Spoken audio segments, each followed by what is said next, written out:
الرحمن الرحیم۔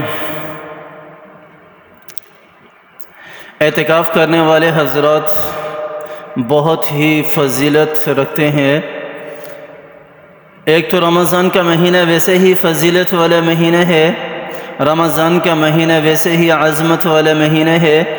اللہ تعالیٰ نے اس مہینے کی ایسی برکات رکھی ہیں کہ اگر انسان رمضان کا حق ادا کرے، رمضان کے روزوں کا حق ادا کرے تو وہ برکات اس کے اوپر نمایاں نظر آتی ہیں۔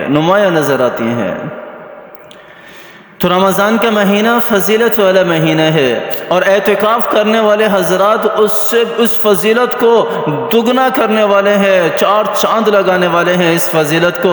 اور جو اعتکاف کرنے والے ہیں نا، میری طرف سے انہیں ابھی سے مبارک ہو۔ یہ کوئی عام بات نہیں ہے، اور سب سے بڑھ کر اعتکاف کرنے والے جو ہیں نا، اللہ تعالیٰ نے ان کے لیے لیلۃ القدر کو رکھ دیا۔ وہ آخری عشرے کے اندر عبادت کرتے ہیں، آخری عشرے کی راتوں میں کھڑے ہو کر اللہ کو راضی کرتے ہیں۔ تو اللہ تعالیٰ نے آپ صلی اللہ علیہ وسلم کی حدیث کے مطابق لیلۃ القدر کو رمضان کے آخری عشرے میں ہی رکھا ہے۔ تو رمضان کے مہینے میں جو اعتکاف میں بیٹھنے والے ہیں، وہ سب سے پہلے ایک چیز سے توبہ کریں، اس کے بعد پھر دیکھیں یہ چیز ایسی ہے، اگر یہ کسی بھی انسان کے اندر پائی جاتی ہے نا، تو اللہ تعالیٰ اس کا کوئی بھی عمل قبول نہیں کرتے۔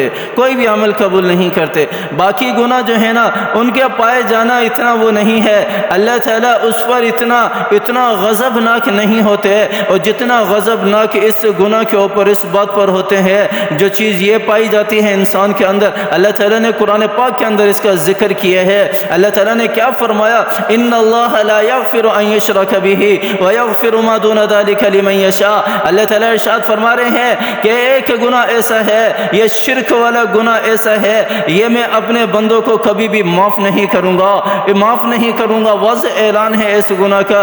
اس کے علاوہ ویغفر ما دون ذلک لمن یشاء، اس کے علاوہ جو گناہ ہے وہ جس کو چاہوں معاف کر دوں اور جس کو چاہوں معاف نہ کروں۔ یہ شرک اللہ تعالیٰ جو ہے وہ معاف نہیں کرتے، اور شرک کرنے والے کا کوئی عمل بھی قبول نہیں ہوتا، مشرک ہے نا، وہ تو مشرک ہے نا، وہ تو اللہ پر ایمان رکھنے والا ہی نہیں ہے نا۔ اگر ہمارے اندر شرک کا شائبہ پایا جاتا ہے نا، اگر ہم اللہ کے ساتھ کسی کو شریک ٹھہرانے والے ہیں نا، جائزہ لیں اپنا، ہر بندہ اپنا جائزہ لے کہ میں نے اپنے سارے کے سارے معاملات، سارے کے سارے تصرفات اللہ کے حوالے کر رکھے ہیں۔ میرا ایمان، میرا عقیدہ ان سارے معاملات میں اللہ پر ہے یا کسی اور پر ہے؟ اگر کسی اور کے اوپر ہے تو یہ شرک ہے، یہی شرک ہے۔ اس سے نکل جائیں، اس سے توبہ کریں۔ اعتکاف میں بیٹھنے سے پہلے اس سے توبہ کریں۔ اگر توبہ نہیں کی، اعتکاف میں بیٹھ گئے اور یہ 10 دن اس نے گزار دیے، اور یہ 10 دن اس کے کسی کام نہیں آئیں گے، بلکہ اس کا کوئی عمل بھی اس کو کام نہیں آئے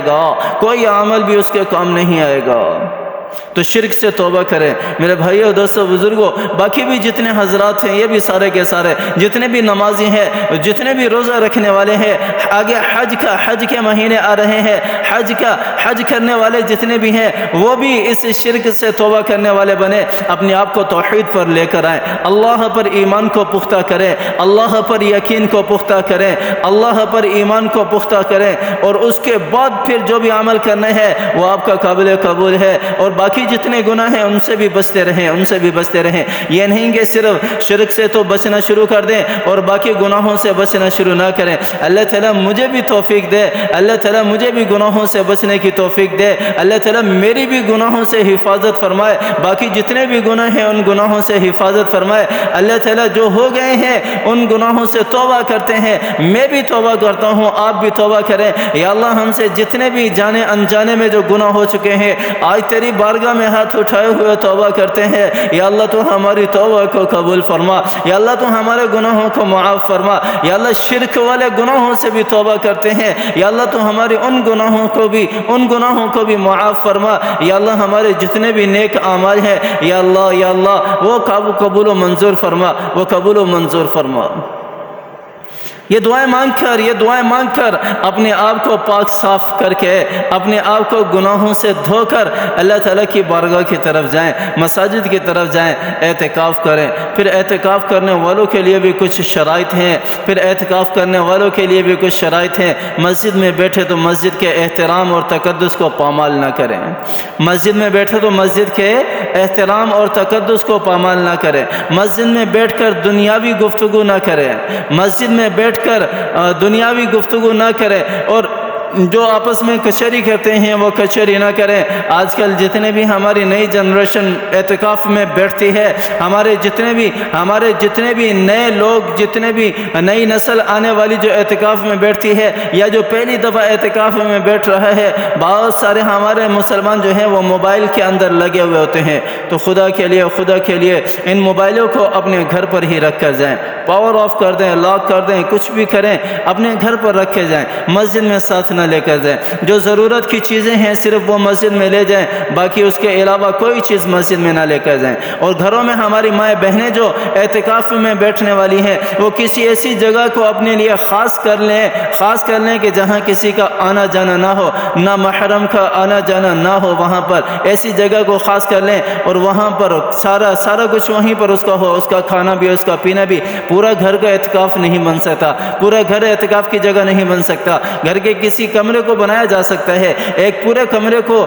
اعتکاف کی جگہ بنایا جا سکتا ہے، کمرے کے اندر تھوڑی سی جگہ کو بھی اعتکاف کی جگہ بنایا جا سکتا ہے۔ تو وہاں پر بیٹھ کر یکسوئی کے ساتھ اللہ تعالیٰ کی عبادت کی جائے، اللہ تعالیٰ کو راضی کیا جائے، اور یہی طریقہ ہے۔ یہ 10 دن ہیں، اللہ تعالیٰ کو راضی کر لیں، اللہ تعالیٰ کو راضی کر لے اور گناہوں سے توبہ کرنے والے بنے۔ اپنے لیے بھی دعائیں مانگے، ہمارے لیے بھی دعائیں مانگے، فلسطین کے مسلمانوں کے لیے بھی دعائیں مانگے، ساری امت کے لیے دعائیں مانگے۔ اللہ تعالیٰ ہمارے اوپر رحم والا معاملہ فرمائے، اللہ تعالیٰ ہمارے اوپر عافیت والا معاملہ فرمائے۔